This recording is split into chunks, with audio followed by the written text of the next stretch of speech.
माझ्या माऊली बसल्या, माझ्या बहिणी बसल्या, माझ्या मुली बसल्या, सगळ्यांनी चेष्टा केली आमचे. अरे कसली लाडकी बहीण, असं कुठे पैसे कुठे देत असते का? आम्ही दिले 3000 रुपये. किती बहिणीच्या अकाउंटला आले? हात वर करा बहिणीनो. बघा एवढे चालेल. सुनील तक्करे राहिलेल्या बहिणींना पण ज्यांचा 2.5 लाखाच्या आतमध्ये उत्पन्न आहे त्यांना देणार. आदिती तक्करे क्रेडिट डिपार्टमेंट आहे, आपलीच मुलगी आहे.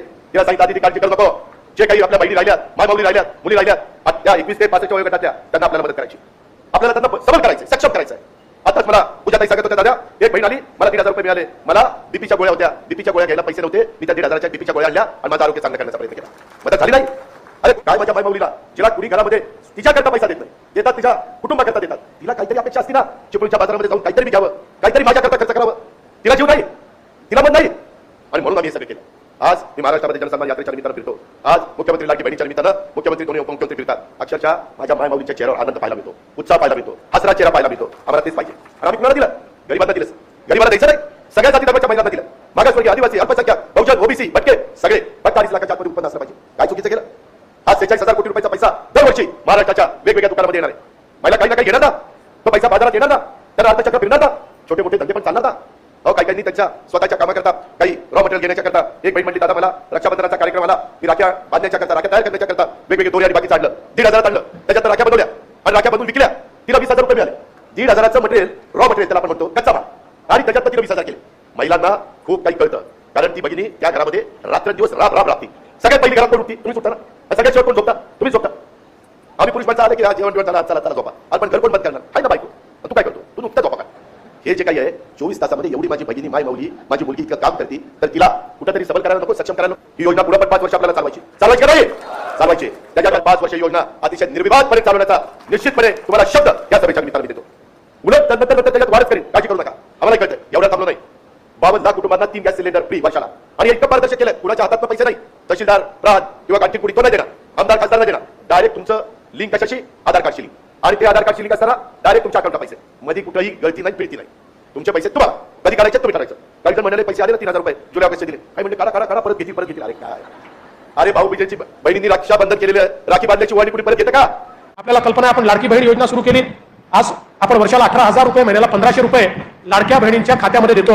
आता ज्यांचे फॉर्म ऑगस्टच्या शेवटच्या महिन्यात नंतर, ऑगस्टच्या शेवटच्या वीक नंतर भरले गेले आहेत, अशा सगळ्या लोकांना ऑगस्ट आणि सप्टेंबरचे जे पैसे आहेत ते आता आपण या महिन्याच्या शेवटी देऊ. ऑक्टोबरमध्ये पुन्हा ऑक्टोबर नोव्हेंबरचे पैसे देऊ.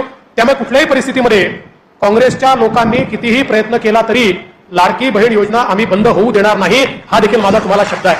आपल्याला तर बघा, संपूर्ण माहिती आपण आत्ताच पाहिलेली आहे. माननीय उपमुख्यमंत्री देवेंद्रजी फडणवीस, त्यासोबतच माननीय उपमुख्यमंत्री अजितदादा पवार यांनी स्वतः माहिती दिलेली आहे 3ऱ्या हप्त्याच्या संदर्भात. लवकरच तुमचा 3रा हप्ता जो आहे तो तुमच्या खात्यामध्ये त्या ठिकाणी पाठवला जाणार आहे. जर आपण पाहिलं तर सप्टेंबरच्या शेवटी या ठिकाणी तुमचा जो काही पैसे आहे ते तुमच्या अकाउंटला जमा होणार आहेत.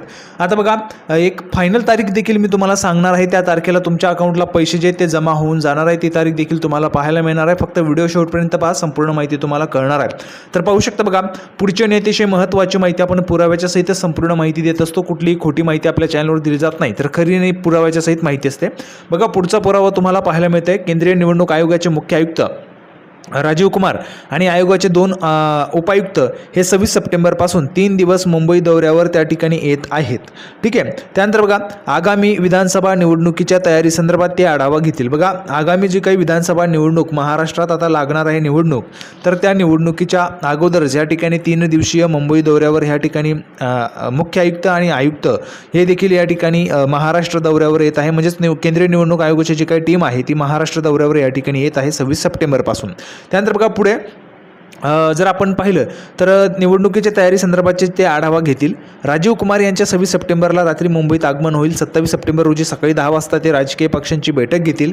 विविध राजकीय पक्षांच्या नेत्यांच्या निवडणुकीसंदर्भातील काही अडीअडचणी असतील त्या मागण्या यावर बैठकीत चर्चा होईल. निवडणुकीशी संबंधित केंद्रीय राखीव पोलीस दलाचे अधिकारी, राज्याचे पोलीस अधिकाऱ्यांची त्यानंतर बैठक घेतली. राज्याचे मुख्य सचिव, पोलीस महासंचालक, वरिष्ठ पोलीस आणि प्रशासकीय अधिकाऱ्यांची ते स्वतंत्र बैठक घेणार आहेत. तर पाहू शकता बघा, ह्या ठिकाणी जर आपण पाहिलं तर राज्याच्या दौऱ्यावर त्या ठिकाणी निवडणूक आयोगाची टीम ह्या ठिकाणी असणार आहे. आणि ही जी काही टीम आहे ती 26 सप्टेंबरला येत आहे. तुम्हा सर्वांना माहिती आहे, जर महाराष्ट्रात त्या ठिकाणी आचारसंहिता जी आहे ती लागू झाली तर तुमचे जे काही पैसे आहेत ते पाठवले जाणार नाहीत आचारसंहिता लागू झाल्यामुळे. त्यामुळे हे जे काही निधी आहे, तुमचा जो काही 3रा हप्ता आहे, तो 3रा हप्ता सरकार जे आहे त्या ठिकाणी लवकरच तुमच्या अकाउंटला जमा करणार आहे. आता त्याची तारीख देखील मी तुम्हाला पुढे सांगतोय. बघा, पुढे काय माहिती आहे. 28 सप्टेंबरला राज्यातील सर्व जिल्हाधिकारी आणि जिल्हा पोलीस अधीक्षकांची बैठक मुख्य निवडणूक आयुक्त घेतील. त्यानंतर निवडणुकीच्या तयारीसंदर्भातील ते पत्रकार परिषदेत माहिती देणार आहेत. बघा, जर आपण पाहिलं तर 28 सप्टेंबरला या ठिकाणी एक बैठक घेतली जाईल आणि त्यानंतर हा जो काही निवडणूक आयोगाचा जो काही टीम आहे त्या टीमचा जो काही दौरा आहे तो महाराष्ट्र दौरा संपल्यानंतर एक पत्रकार परिषद घेऊन त्या ठिकाणी माननीय निवडणूक आयोग जे आहे ते त्या ठिकाणी आपला जो काही कार्यक्रम आहे महाराष्ट्र राज्यात विधानसभा निवडणुकीचा जो काही कार्यक्रम आहे तो जाहीर केला जाणार आहे. जो त्या ठिकाणी जसाच तो कार्यक्रम जाहीर होईल तशीच आचारसंहिता देखील त्या ठिकाणी त्या दिवसापासून लागून जाते. त्यामुळे आचारसंहिता लागण्याच्या अगोदरच तुमचे जे काही निधी आहे तो तुमच्या अकाउंटला त्या ठिकाणी पाठवला जाणार आहे. स्वतः आपण पाहिलेले माननीय उपमुख्यमंत्री अजितदादा पवार यांनी देखील माहिती दिली आहे. सप्टेंबरच्या अखेरच्या अगोदर तुमच्या अकाउंटला पैसे जमा होतील. त्यासोबतच माननीय उपमुख्यमंत्री देवेंद्रजी फडणवीस यांनी देखील स्वतः माहिती दिली आहे. तुम्ही स्वतः लाईव्ह माहिती पाहिली आहे. कुठल्याही पद्धतीची खोटी माहिती आपल्या चॅनलवर दिली जात नाही.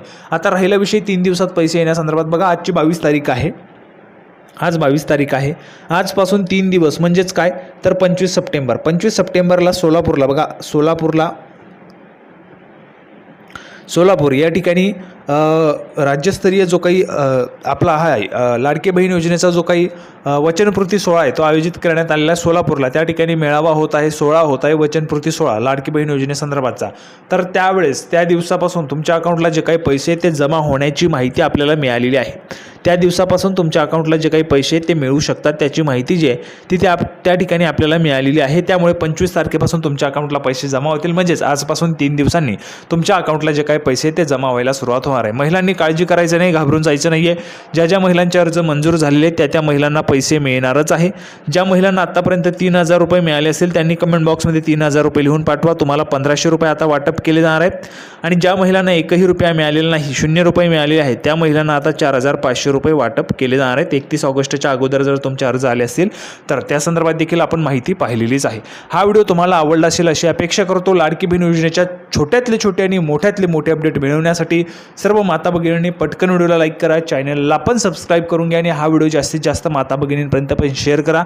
त्यांना देखील ही महत्त्वाची माहिती कळालीच पाहिजे. तर बघा, आजपासून 3 दिवसात तुमच्या अकाउंटला जे काही पैसे ते त्या ठिकाणी जमा होऊ शकतात त्या संदर्भाची माहिती आपण या ठिकाणी पाहिलेली. अपेक्षा करतो तुम्हाला हा व्हिडिओ आवडला असेल. व्हिडिओ आवडला तर लाईक करा, जास्तीत जास्त शेअर करा. आपण पुन्हा एकदा पुढच्या व्हिडिओमध्ये अशाच पद्धतीची एक नवीन महत्त्वाची माहिती घेऊन भेटणारच आहोत. त्या अगोदर सर्वात महत्त्वाची अजून एक सूचना बघा, ही एक महत्त्वाची अपडेट राहिली होती. अंगणवाडी सेविकांना एकही रुपया नाही. पाहू शकता बघा, अंगणवाडी सेविकांना त्या ठिकाणी पैसे मिळाले नाहीत. बघा, मुख्यमंत्री माझी लाडकी बहीण योजनेत 2 हप्त्यांचे 3,000 रुपये पात्र महिलांच्या खात्यात जमा झाले आहेत. सप्टेंबर महिन्याचा हप्ता देखील लवकरच लाभार्थ्यांच्या खात्यात वर्ग होणार आहे. परंतु दिवसरात्र एक करून लाडक्या बहिणींचे अर्ज भरणाऱ्या अंगणवाडी सेविकांना मात्र अजून एक पैसाही मिळालेला नाही. अहमदनगर जिल्ह्यातील 5,000हून अधिक अंगणवाडी ताई प्रोत्साहन भत्त्यापासून वंचित आहे. बघा, प्रोत्साहन भत्ता जो आहे तो या ठिकाणी जर आपण पाहिलं तर राज्यातील महाराष्ट्र राज्यातील एकही महिलांना म्हणजे अंगणवाडी सेविका असतील किंवा आशा सेविका असतील त्यांना अजूनपर्यंत वाटप झालेलं नाही आहे. तर त्या संदर्भाची ही बातमी होती. आता बघा, हा जो काही प्रोत्साहन भत्ता आहे तो कधी मिळेल त्याची देखील माहिती अंगणवाडी सेविका आणि आशा सेविकांनी या ठिकाणी आनंदाची बातमी देऊन टाकतो. स्वतः माननीय मंत्री आदितीजी तटकरे, महिला व बालविकास मंत्री यांनी स्वतः सांगितलेलं आहे हा जो काही प्रोत्साहन भत्ता आहे 50 रुपये प्रत्येक अर्जानुसार हा प्रोत्साहन भत्ता अंगणवाडी ताई असतील, आशा सेविका असतील यांना हा जो काही प्रोत्साहन भत्ता आहे तो नवरात्र उत्सवामध्ये मिळणार आहे. नवरात्र उत्सवामध्ये हा जो काही प्रोत्साहन भत्ता आहे तो त्या ठिकाणी वाटप केला जाणार आहे. त्यामुळे महिलांनी काळजी करायचं नाही. तुम्हाला देखील जे काही 50 रुपये प्रत्येक अर्जानुसार तुम्हाला या ठिकाणी मिळून जातील. अशा पद्धतीची महत्त्वाची अपडेट होती. अपेक्षा करतो हा व्हिडिओ तुम्हाला आवडला असेल. व्हिडिओ आवडला असेल तर लाईक करा, जास्तीत जास्त शेअर करा. आपण पुन्हा एकदा भेटूया पुढच्या व्हिडिओमध्ये. तोपर्यंत धन्यवाद.